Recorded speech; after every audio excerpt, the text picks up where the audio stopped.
tudo bem? Meu nome é Alex Pau e vamos começar hoje um super tutorial de grafite. A dica de hoje é... E aí galera, como prometido, hoje nós vamos continuar a história do grafite, parte 2. Continua, assista tudinho que tem muita informação pra gente aí, beleza? Então, continuando aí, né, sobre a parte 2 da história do grafite do Espírito Santo, um grafiteiro que foi muito importante pra gente aqui no nosso estado aqui, foi o Bruno. O Bruno, ele chegou, ele assinava pipa. Ele é brasileiro, mas ele morou um tempo na França. Nesse tempo que ele morou na França, ele criou participou da CRIO lá chamada MSF, que é a Máfia Sem Fronteiras. E o Pipa, ele foi muito importante pra gente aqui no início do grafite. E nós estava naquela época de desenvolver as letras, né, trabalhar com pincel, trabalhar com as cores ainda latex, né? E o Pipa, quando ele veio de lá, ele já veio com a ideia mais evoluída. E quando ele chegou aqui, ele tipo assim, ele era muito bomber, fazia muito bomber, muito trawap. E quando ele chegou aqui, que viu nós, ele quis se juntar a gente, né? Eu moro aqui do lado do aeroporto, né, gente? Tem um bairro assim nobre, né, aqui que eu moro. E tá passando um avião aí, mas vamos continuar aqui o fio, tá? A Máfia Sem Fronteiras, e que eram uns caras muito avançados assim na questão de trawap, de bomba. Os caras pintavam muito trem, né? E os trem não era a nossa realidade aqui, porque o trem que tem aqui só é Vitória, Minas, né? Aqui é meio complicado de pintar, que é muito vigiado os trem aqui naquela época. E ele queria pintar trem, e a gente não, só muro. A diferença que ele mostrou pra nós assim, que ele curtia muito, assim, ele queria aprender muito a white style, as letras, né?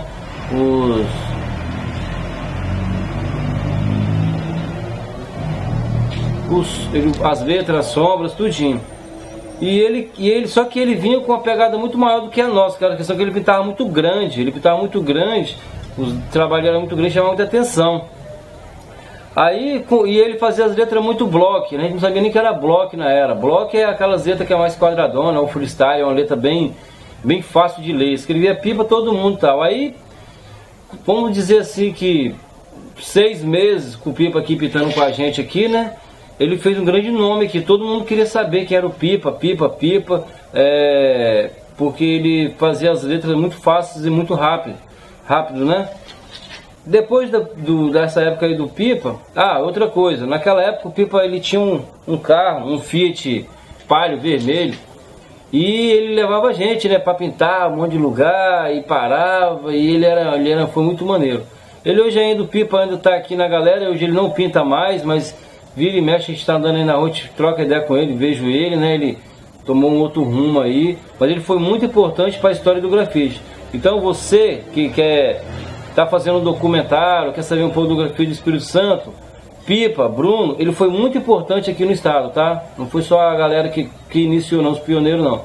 O Pipa foi muito importante para nossa história.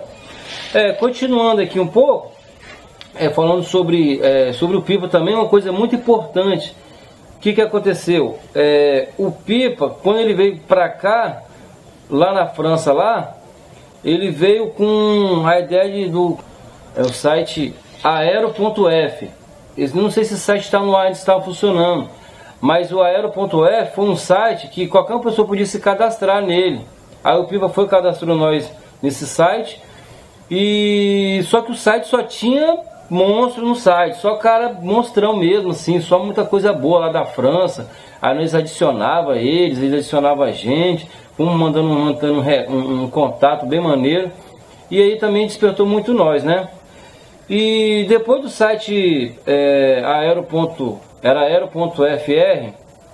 veio a questão dos fotologs, né? Os fotologs existem até hoje aí, mas naquela época da internet era uma época que poucas pessoas tinham acesso. Eu estava com o meu primeiro computador, né? Foi muito difícil comprar meu primeiro computador, mas comprei mais também pelo grafite. Eu não comprei o computador porque eu gostava, não.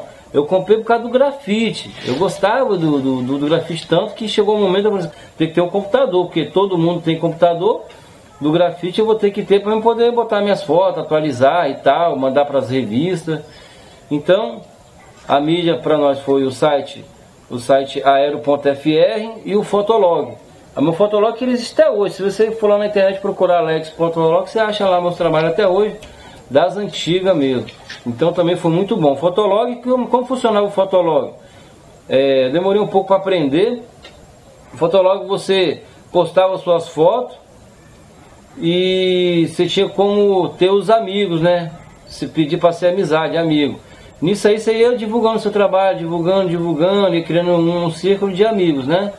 Então foi muito importante também naquela época. Isso aí eu estou falando da história do grafite. A história do grafite. Então, aqui no estado, a visão nossa aqui do estado, entendeu? Um momento importante, então, foi o Fotolog também. O Fotolog foi muito importante. Uma mídia que nós produzimos foi o Zine. Eu lembro que nessa época aí, o Zine foi criado assim com a ideia, veio do Fredoni. O Fredoni, ele teve a ideia de a gente fazer um Zine. Aí eu falei, Fred, um Zine de grafite. O que é o Zine de grafite? Me explica. Aí ele foi me explicando, o Zine de grafite é uma revistinha. Uma revistinha onde nós colocamos nossos trabalhos, todos os trabalhos em xerox, tiramos xerox, e colocamos os trabalhos aqui nossos aqui, do estado e tal. Só que o mais legal e interessante era que o Zine só tinha trabalho nosso. Só tinha grafite nosso. Não tinha mais grafiteiro. Aí o Zine era eu, Samuca, Fred, tinha a Liliane, o Ren, o Japão. Mas quem? Não lembro mais quem tava também. Tinha alguma coisa do Ciborgue, daquela época. E era só o Zine, era só nós. Era só nós. A gente até abria espaço para outras pessoas de outros estados colocar, porque senão ficava só as mesmas pessoas fazendo o Zine. Entendeu? E o Zine, o nome do Zine foi chamado Hermético Zine. O criador também dessa Red Lead aí foi o Fred, né? O Fredoni. Esse título aí. E o Zine era para divulgar o nosso trabalho, né? E quando o Fred falou comigo assim de fazer o Zine, eu fiquei pensando, mas é só tirar foto, colocar? Não, ele falou, não, tem um editorial, quem faz, a capa. E é um negócio bem artesanal, né? É uma revista bem artesanal. Não é nada assim, muito gráfico. Nós escrevemos de lápis, fazíamos esboço.